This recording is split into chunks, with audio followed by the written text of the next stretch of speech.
Hello everyone नमस्ते। आज चाहिँ म नयाँ भ्लग लिएर उपस्थित भइसकेको छु। म चाहिँ बिहानै उठेँ अनि भाँडाहरू कलमा थियो अनि हेरेँ अनि भैँसीलाई पानी दिएँ। दिउँसो भएको थियो नि त अनि अब गर्मी यस्तो गर्मीमा अनि भैँसीलाई पानी दिएँ।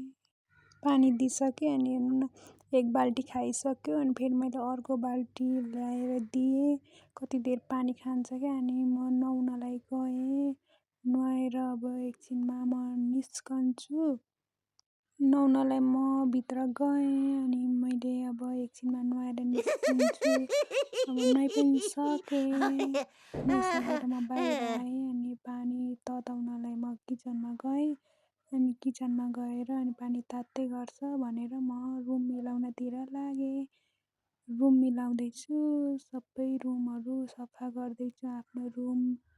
अनि रुमहरू मिलाउँदैछु, मिलाउँदै यताउता गर्दैछु। अनि कपडाहरू सुकाएको थियो क्या मैले हिजै अनि उठाएर ल्याएर मिलाएँ अनि मिलाएर बढारेँ, सबै सफाहरू गरेँ।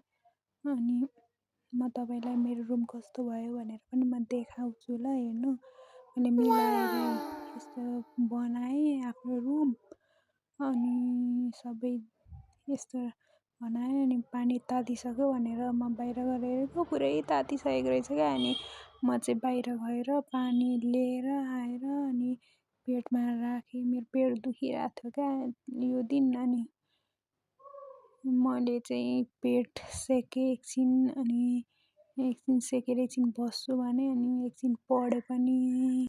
पढ्दै बसिरहेको थिएँ। यस्तै हो, यति नै हो। Thank you for watching. सबैजनाले हेरिदिनु भयो।